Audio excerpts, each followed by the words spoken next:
नमस्कार, आप देख रहे हैं बहस बिहार की और आपके साथ मैं हूं विवेक। नीतीश को क्या मिल गया? विपक्षी एकता का फॉर्मूला क्या हो सकता है? और नीतीश की जो कसौटी है, जीत का जो फॉर्मूला है, जीत वाली सोच है, उससे कितने लोग मानेंगे? उस रास्ते पर कितने लोग चलेंगे जब सबकी महत्वाकांक्षा अलग अलग है, विचारधारा अलग अलग है, ताकत अलग अलग है? ऐसे में नीतीश के फॉर्मूले पर भरोसा किसको है? सबसे बड़ी बात कि सवाल का जवाब यह भी हो सकता है कि सभी लोग वक्त निकालकर एक साथ पटना में जुट रहे हैं, ये पहली जीत इसे बताया जाएगा, बताया भी जा रहा है। और दूसरी बात, जब 23 तारीख को बैठेंगे तो वो फॉर्मूला भी तय कर लेंगे। आपको क्यों बताएं भाई, मीडिया को क्यों बताएं, या फिर और किसी को हंगामा करने की क्या जरूरत है? लेकिन सवाल यह है कि जब देश की राजनीति सेट हो रही है और प्रदेश से जा रही है, रास्ता जब प्रदेश है, बिहार है, तो जरूरी यह है कि इस पर निगाहें टिका कर रखिए, क्योंकि आप जिस मुद्दे को लेकर, जिस संगठन को लेकर, जिस एकता को लेकर, जिस महाजुटान को लेकर आगे बढ़ रहे हैं, उसमें जनता की उम्मीदें भी पलती हैं, क्योंकि आप जनप्रतिनिधि होते हैं और यहां तो कई सारे जनप्रतिनिधि एक साथ मिल रहे हैं। और सवाल है कि हम एक हो जाएं और एक होकर उस एक का मुकाबला करें जिनका नाम है नरेंद्र मोदी। तो इस डिबेट को हम शुरू करते हैं। कहीं कोई रिपोर्ट नहीं दिखाएंगे आपको, क्योंकि सबके जहन में यह बात है और सभी लोग जानकार, और खासकर बिहार की जो जनता है वो पॉलिटिक्स पर ज्यादा बात करती है, राजनीति को बहुत अच्छे तरीके से समझती है। संतोष पाठक जी, प्रवक्ता बीजेपी से हमारे साथ हैं, बहुत स्वागत है। भारती मेहता जी का भी स्वागत करेंगे, प्रवक्ता जेडीयू से, जो इस वक्त नहीं आई हैं, कुछ देर में पहुंचेंगी।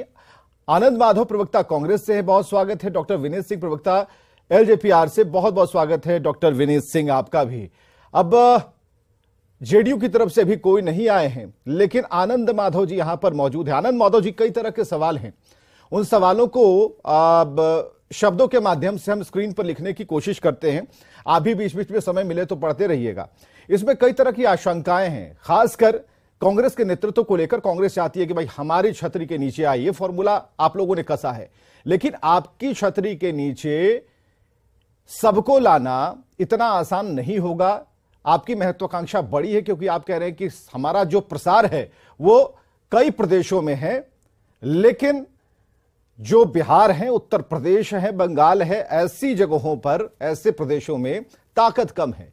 ऐसे में इस बड़ी महत्वाकांक्षा के साथ कितनी दूर जाएंगे आप, ये आपसे बेहतर कोई नहीं बता सकता। तो जरा आनंद माधव जी, जरा बताइए कैसे बढ़ेंगे?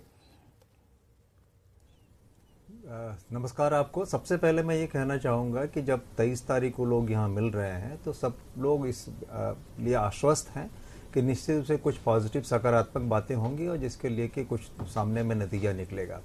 महत्वपूर्ण यहाँ महत्वाकांक्षा नहीं है, महत्वपूर्ण यह है कि हमारे जो है दुश्मन है वो एक है, चुनौती हमारे सामने एक है और सबको मिलकर उस चुनौती का सामना करना है। रहा नेतृत्व की बात, राजनीतिक दुश्मन कहेंगे ना इसे? हाँ, बिल्कुल, मैं राजनीतिक दुश्मन की ही बात कर रहा हूँ। हाँ, और दूसरी बात मैं ये बता रहा हूँ कि जहाँ तक यहाँ पे सामूहिक नेतृत्व आपको देखने को मिल रहा होगा। नीतीश जी निश्चित रूप से हर जगह जाके लोगों से बात कर रहे हैं, लोगों को जोड़ने का प्रयास कर रहे हैं, और साथ साथ कांग्रेस खड़ी है उसके पीछे, अन्य दल जो है हमारे साथ वो सब के सब खड़े हैं।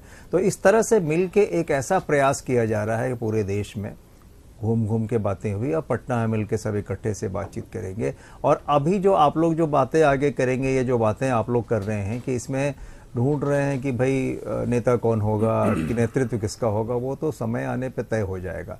और अभी के समय परिस्थितियां ये है कि सब एक जो मुद्दे हैं, जो सब लोगों के सामने जो समस्या है, उसके लिए सब एकत्रित होकर इस पर चिंता। नीतीश कुमार काफी एक्टिव रहे हैं पिछले 6 महीने का अगर रिकॉर्ड देखें तो नीतीश कुमार की जो मेहनत है 6 महीने में दिखी, इस बात को लेकर कि हमें कुछ नहीं चाहिए, हमें बस बीजेपी को साइड कर देना है और इसके लिए सभी आगे आ जाएं। तो इसमें जो कोशिश है, जो नीतीश कुमार का प्रयास है, उसे क्या आप देंगे? जो आप एक ताकत नीतीश कुमार को दे सकते हैं। संयोजक वाली बात तो पुरानी होगी, जब से उन्होंने प्रयास शुरू किया हम लोग तभी से पूछ रहे हैं क्या संयोजक की भूमिका में होंगे, ये भी क्लियर नहीं हो पाया। तो कांग्रेस चाहती क्या है? कांग्रेस क्या चाहती है कि छतरी और जो नेतृत्व है क्या उन्हीं का हो, ये क्लियर कीजिए सर। देखिए, ऐसा है ना कि नेतृत्व सामूहिक रहेगा और सब लोग मिलकर चुनाव लड़ेंगे। एक बात और बता दें यहाँ पे, हमारा आप सब जानते हैं कि भारत में भारतीय जनता पार्टी के बाद आज भी कांग्रेस सबसे बड़ी पार्टी है। निश्चित रूप से विपक्षी एकता में कांग्रेस धुरी के रूप में काम करेगा, एक्सिस के रूप में काम करेगा और सब लोगों को मिलकर साथ चलना पड़ेगा। हाँ, जहां जो मजबूत है उनको उतनी हिस्सेदारी मिलेगी, उतनी 1 अगेंस्ट जिम्मेवारी 1 मिलेगी। का फॉर्मूला भी कुछ सामने आ रहा है, कहीं कहीं से आवाजें आ रही हैं, तो क्या ऐसा कुछ चल रहा है क्या? ये बातें तो आपस में हो ही रही नहीं कि हम एक मजबूत कैंडिडेट को खड़ा करें, एक ही कैंडिडेट हो, सबके सहमति से हो, ताकि वो ढंग से लड़ाई लड़े और ढंग से लड़ाई लड़के फिर विजय पताका को संतोष पाठक जी, अगर ये फॉर्मूला चल गया तो कितनी परेशानी होगी, जरा बताइए। विवेक जी, ये फॉर्मूला काम करेगा कि नहीं करेगा ये तो भविष्य के गर्भ में है, लेकिन इसका जो थोड़ा सा ऐतिहासिक पृष्ठभूमि है उसको हम लोग ध्यान दे देते हैं।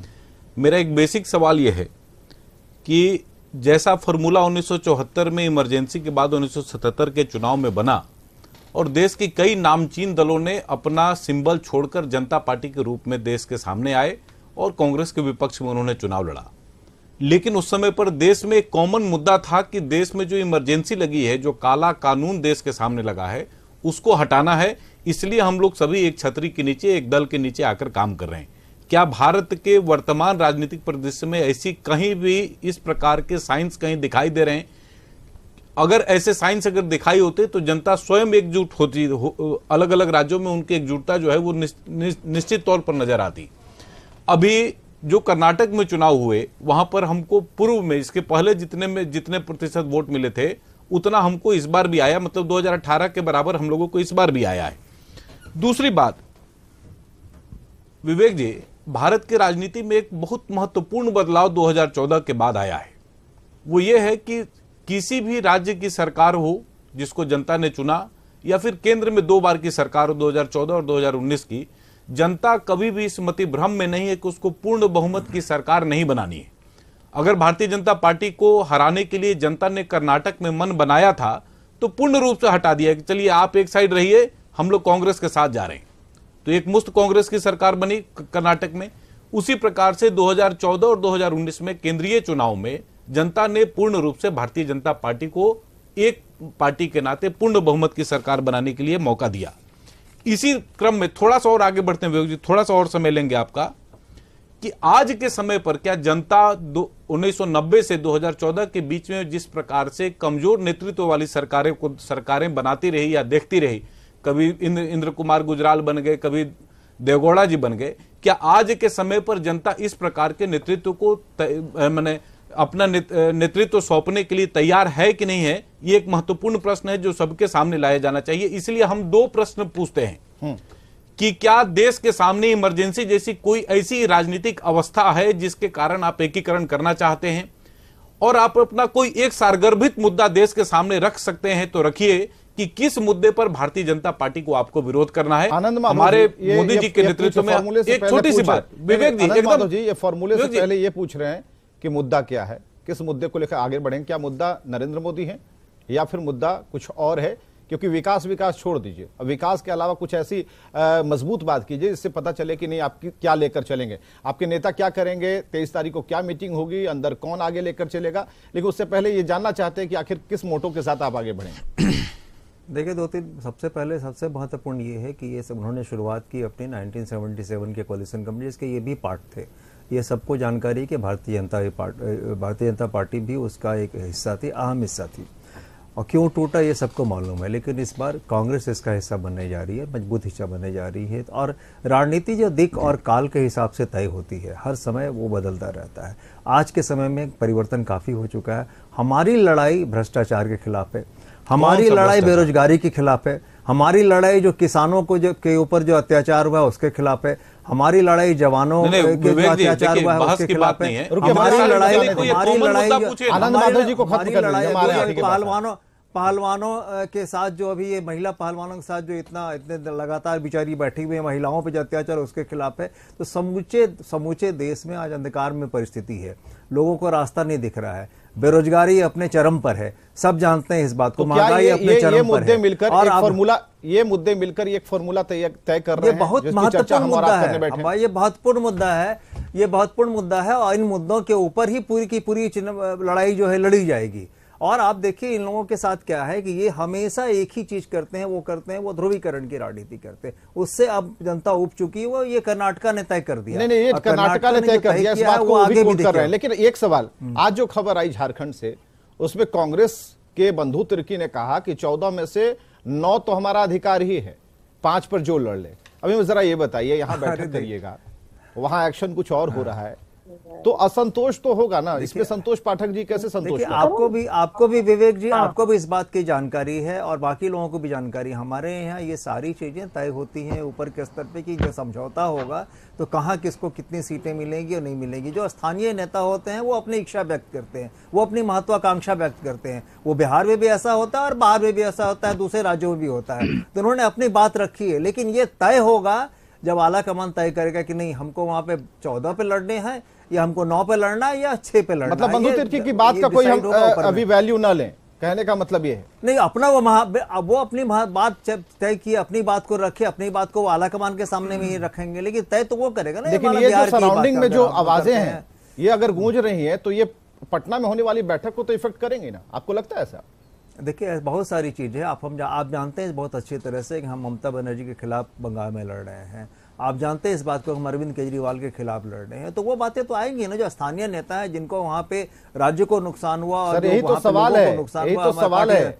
डॉक्टर विनीत सिंह जी प्रवक्ता एलजेपीआर से आज बंगाल की बात इन्होंने छेड़ दी। डॉक्टर विनीत सिंह जी कि बंगाल में यहाँ तो कांग्रेस को समेट लेने की तैयारी टीएमसी ने कर रखी है, लेकिन यहाँ पर सब लोग मिलेंगे, राहुल गांधी होंगे, उनके सामने ही ममता बनर्जी भी होंगी। विवेक भाई नमस्कार। थोड़ी हंसी आती है कि कांग्रेस के जो प्रवक्ता भाई बैठे हुए हैं वो कह रहे हैं कि भ्रष्टाचार के विरोध लड़ेंगे। जिस पार्टी की रानी साहिबा और युवराज बेल पे बाहर हैं वो भ्रष्टाचार की बात करती हैं। आज मेरा थोड़ा सा दिल न फिल्मी है और मुझे एक डायलॉग याद आता है विवेक भाई, तारीख पे तारीख, तारीख पे तारीख, पर निर्णय कुछ भी नहीं।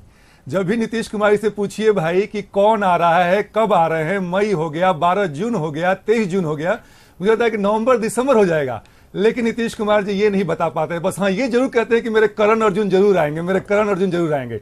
और करण अर्जुन की मैं अगर बात करूं तो मैं केजरीवाल और राहुल गांधी की बात कर लूं, जो कि केजरीवाल जी को कांग्रेस पंजाब में कहती है प्लेग है, उनको ऐसा उपमा दी जाती है।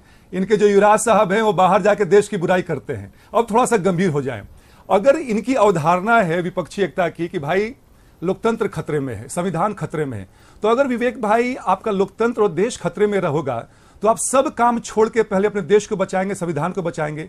पर अभी आप देख लीजिए जो कि बिल्कुल दृष्टिगोचर है कि ये लोग सब काम कर रहे हैं और जो समय बचता है उसको टाइम पास करने के लिए विपक्षी एकता की बात करते हैं। हाँ ये अलग बात है कि नीतीश कुमार जी और तेजस्वी यादव जी ज्यादा जल्दीबाजी में है क्योंकि उनके अस्तित्व पे खतरा है, ईडी और सीबीआई का डर है कि कब नहीं टांग लिए जाएंगे।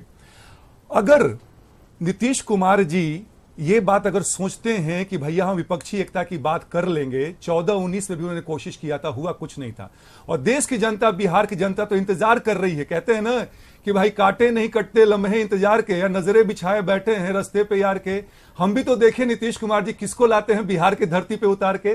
तो सब किसी को इंतजार है विवेक भाई, लेकिन जो बात है ये कुछ होने वाला नहीं है, ये देखिएगा। चलिए कुछ इंतजार करने की बात आप कह रहे हैं, लेकिन ये भी रिजल्ट भी बता रहे हैं कुछ नहीं आने वाला। मैं 30 सेकंड में अपनी बात यहाँ पे सिर्फ कह दूं कि जब हम लोग फिर ऐसे भारतीय बेल की बातें जी पे कर रहे हैं, क्यों फिर हम लोग चले जाते हैं, बेल की बातें यहाँ पे कर रहे हैं। तो मैं यहाँ सिर्फ ये कहना चाहूंगा जिस शासन में तड़ी पार लोग बैठे हुए हैं वो बेल और इसकी क्या बात करेंगे। दूसरी बात है हमारे विनीत भाई विद्वान प्रवक्ता हैं, लेकिन अपनी पार्टी का अस्तित्व पहले ढंग से बचा लें, फिर बाकी आगे दूसरे के बारे में सर हम किसी के बैसाखी पे नहीं चलते हैं, किसी की चर्चा अकेला दम से लड़ते हैं और नीतीश कुमार जी को उसकी औकात दिखा दी। वो तो समझ में आ जाएगा, 2024 आ ही रहा है, फिर 2025 ठीक है। संतोष पाठक बता देगा क्या है। संतोष पाठक आप लोगों ने तो पीठ के पीछे छुरा मारा। ठीक है। देखिए विवेक जी, देश में राजनीतिक स्थिरता का जो दौर है वो बहुत लंबा चला है। 1990 के बाद 2014 तक लंबे समय तक हम लोगों ने देश में राजनीतिक स्थिरता का माहौल देखा है। यह वही दौर था जिसमें विभिन्न प्रकार के जो लोकतंत्र के अंदर जिसको दुर्गुण कह सकते हैं उन दुर्गुणों को जन्म दिया गया। परिवारवाद, भयंकर क्रोनिक भ्रष्टाचार जिसको कहते हैं, क्रोनिक भ्रष्टाचार यही 1990 से 2014 के बीच में भारत में पनपा था। इसको अलग से देखने की जरूरत नहीं है। बिहारी में उसके कई सारगर्भित लोग हैं। लालू जी का जीवन देख लीजिए, उनके पुत्र का जीवन देख लीजिए, उत्तर प्रदेश में सपा का जीवन देख लीजिए, ममता बनर्जी जी की पूरी पार्टी हाईकमांड जो है वो जेल के मुहाने पर खड़ी है। तो क्रोनिक भ्रष्टाचार, भयंकर परिवारवाद और जिस प्रकार का माने संकट भारतीय लोकतंत्र में पोषित किया गया 1990 से 2014 के बीच में, क्या भारत की जनता उस प्रकार के लोगों को पुनः शासन में आने का मौका देगी कि नहीं देगी, ये एक बड़ा प्रश्न है। ठीक और है, नीतीश कुमार जी के पास भारती मेहता जी छोटी सी बात, जेडीयू से हमारे साथ जुड़ चुकी है, इनके पास हो गया कोई 30 ऐसी सेकंड हो गया, भारती मेहता जी लेट आई हैं, लेकिन उन्हें समय नीतीश देना होगा। कुमार जी के पास कोई ऐसा विषय नहीं है कि वो ठीक है, देश में भारती मेहता जाकर जी लोगों को बता सके चैलेंज, बिहार में ये तो शराबबंदी चैलेंज के स्वीकार कर पोषक रहे हैं हैं और केजरीवाल जी अलग अलग जब दिल्ली में अवधारणा मिलते को हैं सिद्ध तो कर रहे हैं। हमें जरा नीति ये स्पष्ट हो बताइए, जाती है। फॉर्मूला जो तय 1:1 वाला हो गया है, 1:1 वाला फॉर्मूला? देखा जाए, सबसे बड़ी बात है कि अभी जो 23 को हम लोगों का बैठक यहाँ पटना में आहूत होना है, उसमें 18 महत्वपूर्ण विपक्षी दलों ने सहमति दे दी है आने की। और जिस आप 1-to-1 सीट की चर्चा कर रहे हैं, वो तमाम चीजें 23 के बाद सबसे पहले लोकतंत्र के चौथे खंभे को ही हमारे नेता अवगत कराएंगे। इसलिए थोड़ा सा 2 वीक का दूसरा सवाल, मेन फ्रंट पर कौन है? मेन फ्रंट पर किस लीडर का चेहरा हम देखेंगे? देखा जाए, मैंने एक चीज कहा कि 18 लोग हम लोग एक साथ अभी बैठ रहे हैं और इसके 23 के बाद आपको तमाम सवालों के उत्तर जो हैं वो मिलने शुरू हो जाएंगे। तो इतने सारे चंद्रगुप्त के साथ एक नीतीश कुमार चाणक्य बन के इनका तो सर चकरा जाएगा। कैसे कैसे इसे हैंडल करेंगे? घनानंद है, देखा जाए सबसे तो घनानंद के नए स्वरूप हैं। आधुनिक काल में जो पैदा हुआ घनानंद वही नीतीश कुमार जी हैं। अरे भाई, क्यों बुलाते हैं फिर? इन्हीं लोगों को बुला के डिबेट करा लिया यही सवाल तो ये भी कर रहे हैं कि क्यों बुलाते हैं। अरे भाई, हम आपको नहीं बुलाएंगे, आप नहीं आएंगे तो चर्चा कैसे होगी? वो छोड़ दीजिए ना कि हम किसे बुलाएंगे किसे नहीं बुलाएंगे। उसके लिए देखिए, मैं आपको बता रहा हूँ, अरे एक पूरी टीम काम करती है ना आप लोग को बुलाने के लिए। आप लोग को बुलाना इतना आसान थोड़ी है। अरे भारती जी, आपको बुलाना, आप लोगों को बुलाना इतना आसान नहीं है। आप लोग समय निकाल कर आते हैं, आपसे पूछा जाता है, आप हमारे मेहमान हैं, गेस्ट हैं, आपको सुना जाएगा, कोई दिक्कत नहीं है। हाँ बताइए। मेरा ये कहना है कि आपने जो दोनों सवाल कहे, मैंने बहुत खुल के स्वीकार किया कि 23 की मीटिंग के बाद दोनों सवाल के सम्यक उत्तर, कुछ का कुछ बोलना तो आदत है नहीं। जैसे अभी भाजपा के भाई बोल रहे थे फलाने का जेल जाना है, फलाना जेल के मुहाने पे है। अब अंदाज किया जाए भारतीय लोकतंत्र का आज का स्वरूप। अरे काहे परेशानी में है? परेशान मत होइए भारती जी। अब तुम अरे जिनके साथ गठबंधन बना के अभी सरकार चला रहे हैं, क्या उनका परिवार पे 2017 में नीतीश कुमार जी इस्तीफा भ्रष्टाचार के नाम पर नहीं मांगे थे क्या? आपके कहने से हो जाएगा? जरा नीतीश कुमार जी को पूछिए ना कि आंख में आंख डालकर बात कर सकते हैं क्या किसी से? किसी से आंख में आंख डालकर बात करते हैं नीतीश कुमार? वो हैसियत ही नहीं बची, वो मोरालिटी नहीं बची नीतीश कुमार जी के पास, वो कंडक्ट नहीं बचा, वो ताकत नहीं बची। कहने से होगा? इतने घटक दल है अभी केंद्र में। अभी अरे हमको घटक दल का जरूरत रहेगा तब ना आपसे बात करेंगे। आपका जरूरत कहाँ है? हमको 2 सीट पर सिंटू हुई पार्टी के साथ हमने गलती से 19 में गठबंधन कर लिया, नहीं तो आपका भारती जी अच्छा आपने किया, घटक का नाम ले लिया। नहीं, घटक तो घोंटने नहीं देगा भाई। घटक दलों पे भारती जी, घटक तो आपको घोंटने नहीं दे रहा है। सुन रहे हैं कि मांझी जी इधर उधर मिल रहे हैं, मांझी जी मिलने गए, राज्यपाल से मुलाकात की, क्या हो रहा है वहां पर? वहां भी तो एक टारगेट आपको मिला हुआ भारती जी। पिछले 10 साल में 10 प्रकार का गठबंधन बनाया नीतीश कुमार जी ने। क्या मोरालिटी है? देश में सरकार चला लेंगे? क्या मोरालिटी है नीतीश कुमार जी की? क्या उनका समाज? हम क्यों डरेंगे? अरे डरा हुआ आदमी गठबंधन करता है ना भाई। गठबंधन तो डरा हुआ आदमी करता है ना। गठबंधन तो डरा हुआ आदमी करता है ना भारती जी। मणिपुर जल रहा था और आप चले गए मणिपुर पे। भारत अभी पुल गिरा है तो नीतीश कुमार ताकने गए हैं क्या पुल के नीचे? वो गार्ड कहाँ चला गया, लापता? वो उस गार्ड का जवाब देंगे आपके नेता? देंगे आपके नेता जवाब? गार्ड कहाँ है? खोज कर लाए उसको।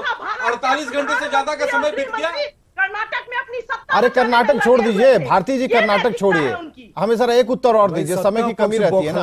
अरे ये जीतन राम मांझी के बारे में जो सूचना मिल रही है उसके बारे में कुछ बोलिए ना। जीतन राम मांझी का क्या चल रहा है? बम है, ये डिमांड कर रहे हैं पहले ही, कैसे समेटिएगा इनको? सब तो फुसी बम है भारती जी। क्या बिगाड़ लेंगे? अच्छा रुक जाइए, अभी देखिए ना मांझी जी क्या बिगाड़ेंगे उस देख लेते हैं। हाँ भारती जी बताइए, जीतन राम मांझी का क्या कहानी है? लोकतंत्र में ये अभद्र भाषा की कौन क्या बिगाड़ लेगा और कौन क्या नहीं बिगाड़ लेगा, जरा संयत रहे। ये जनता का शासन है। जनता का शासन आपके साथ नहीं था। जनता ने हमें वोट दिया था 2020 के चुनाव में, हमको वोट दिया था। जनता के वोट का हरण किया है आपने। जनता के वोट का हरण किया है नीतीश कुमार जी ने। क्या किया? डॉक्टर विनीत सिंह कंक्लूड कीजिए, 30 सेकंड का समय, उसके बाद इसे हम जरा खत्म करेंगे इस चर्चा को। नीतीश को विपक्षी एकता का फॉर्मूला, डिबेट का टॉपिक यही है, लेकिन फॉर्मूले से ज्यादा ये है कि कहा जा रहा थोड़ा इंतजार कर लीजिए, इसलिए कि 23 तारीख को जब मीटिंग होगी तो हम दो बातों के लिए इंतजार कर रहे हैं कि इस मेन फ्रंट का नेता कौन निकलकर सामने आएगा, संयोजक की भूमिका किसकी होगी, और तीसरी बात की जिस फॉर्मूले को लेकर नीतीश कुमार की तरफ से जो आवाजें हमारे कानों तक पहुंच रही है, उस पर मुहर लगती है या नहीं। हाँ डॉक्टर विनीत। दरअसल सर विवेक भाई जरा ये पूछिए कि 18 लोगों में से कितने लोग सर्वोच्च नेता आएंगे या कितने लोग उनके दूत आएंगे, ये तो पूछ लीजिए। दूसरी बात, क्या नीतीश सर बोलने दीजिए, 10 सेकंड हमको मौका मिला है। भारती जी 1710 करोड़ रुपया पानी में डाल दिया है आप लोगों ने।